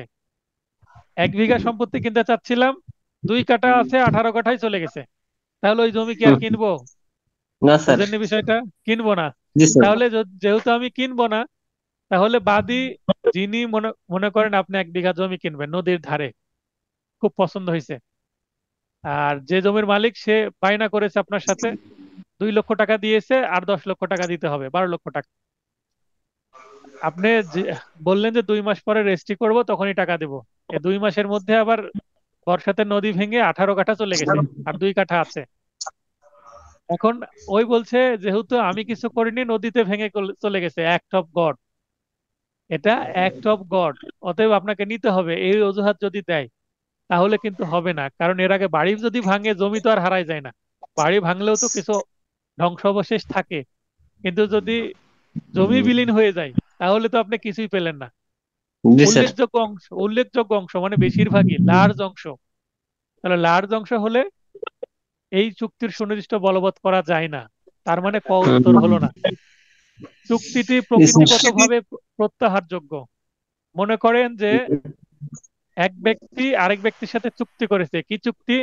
যে ভাই তুমি আমাকে যদি 1 কেজি হিরোইন এনে দিতে পারো, তাহলে তোমাকে আমি কি করব, 1 লক্ষ টাকা নিয়ে আসার জন্য দিব। তোমাকে কিনতেও হবে না, আবার শুধু আনার জন্য 1 লক্ষ টাকা পাবে। তাহলে এটা চুক্তি করলো, লিখিতও হলো। এখন এনে দিল না সে, এটা কি আদালতে আসতে পারবে মামলা করতে এই না চুক্তি স্যার, নিয়ে? অবৈধ। অবৈধ বিষয়ে চুক্তি, মানে প্রকৃতিগতভাবে এটা প্রত্যাহারযোগ্য। তারপরে খ পড়ি, ইহার আর্থিক ক্ষতিপূরণ দ্বারা পর্যাপ্ত প্রতিকার হয়। মনে করেন এমন একটা চুক্তি যেটা আর্থিক ক্ষতিপূরণ দিলে প্রতিকার হবে। মনে করেন একজনের কাছে আপনি কি চাইলেন, চাল। একটা মুদিখানা থেকে আপনি নিয়মিত চাল কিনেন। এই মাসে আপনাকে 10 তারিখে কি দেওয়ার কথা ছিল, 1 বস্তা চাল দেওয়ার কথা ছিল। আপনি অ্যাডভান্সও টাকা দিয়েছেন, কিন্তু সে 10 তারিখে দিতে পারেন। আপনি খেপে গেলেন, কি ভাই আমি কি খাবো, আপনাকে টাকা দিলাম, 10 তারিখে আমার বাসায় চাল পৌঁছালেন না, আপনি রেগে যাবেন না? জি স্যার। এখন আপনি করে দিলেন মামলা। মামলা করার পর এখন যে চাল দিবে সে বলছে, ইওর অনার আমার কাছে তো চাল নাই, চাল শেষ, স্টক শেষ, স্টকে না থাকলে আমি কি করে দেবো? তখন তাকে কি বলবে? এই মনে করেন যে আপনি 2000 টাকা দিয়েছেন, এই 2000 টাকার সাথে আরো কিছু টাকা যুক্ত করে ক্ষতিপূরণ আপনাকে দিয়ে দিল, তখন আপনি কি করবেন? সেই দিন অন্য দোকান থেকে চাল কিনে নেবেন, কারণ চাল তো বিশেষ কিছু না, অন্য জায়গা থেকেও পাওয়া যায়। বুঝলেন বিষয়টা? জি স্যার, বুঝছি স্যার। বিষয়গুলো প্রায় তাহলে সময় তার জন্য। তাহলে আর্থিক ক্ষতিপূরণ দ্বারা যদি পর্যাপ্ত ক্ষতিপূরণ পাওয়া হয়, তাহলে বাদীকে কি বলবে? আরে ওই জিনিসটা আপনি রাখেন, আপনি টাকা নেন, টাকা নিয়ে খুশি জি থাকেন। স্যার। তাহলে এখানে উত্তর কি হবে? উত্তর কি হবে? ইহার আর্থিক ক্ষতিপূরণ দ্বারা পর্যাপ্ত ক্ষতিপূরণ হয় না। ঠিক আছে? জি স্যার, থ্যাংক ইউ স্যার। ম- মনে করেন আপনি বিবাহিত কিনা বলেন। স্যার। আচ্ছা, আচ্ছা, এটা প্রশ্ন না করে মনে করেন আপনার আম্মুকে নিয়ে আপনি একটা স্বর্ণকারের কাছে গেছেন, একটা জি হয়তোবা স্যার। সোনার গহনা কিনে দেবেন, ঠিক আছে? জি স্যার। এখন সোনার গহনা কিনে দিবেন, একটা পিস আছে খুব স্পেশাল, দুবাই থেকে ইম্পোর্ট করা, এক পিসে আছে। আপনি ওইটা নেওয়ার জন্য কি করলেন, টাকা দিলেন, আপনার টাকা 10,000 শর্ট পড়ে গেল। 1 লক্ষ টাকা দিয়েছেন, ওটার দাম 1,10,000 টাকা। 1 লক্ষ টাকা আপনি দিয়ে দিলেন বায়না, এবং বললেন আমি আগামীকালকে 10,000 টাকা দিয়ে বাকিটা পরিশোধ করে নিয়ে যাব। ঠিক আছে? আপনার মায়ের খুব পছন্দ যে বাবা আমি ওইটাই নিব। তারপরে পরের দিন ওইটা নিতে গেছেন, এখন বলছে ভাই এটা আমি 1,20,000 টাকায় আরেকজনের কাছে বিক্রয় করে দিছি। তখন আপনার মেজাজ কেমন হবে? মায়ের মন ভেঙে যাবে না? জি স্যার। তখন আপনি কি করবেন? মামলা করে দিবেন ওটা নেওয়ার জন্য।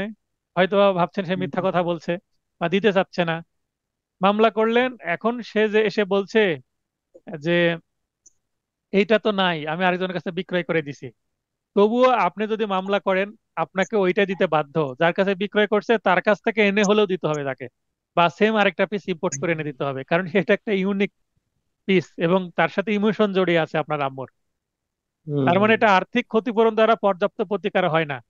সে বলছে আমি 1 লাখ টাকা দিছি, প্রয়োজনে আমি আরো 10,000 দিচ্ছি, 1,20,000-ই দিব, আপনি বলছেন তাও আমাকে ওটাই দিতে হবে, কারণ আমার মা পছন্দ করেছে। আর্থিক ক্ষতিপূরণ আমার দরকার না, আমার টাকা বিষয় না, আমার ওইটাই দরকার, বুঝছি সুনির্দিষ্ট স্যার। প্রতিকার দরকার।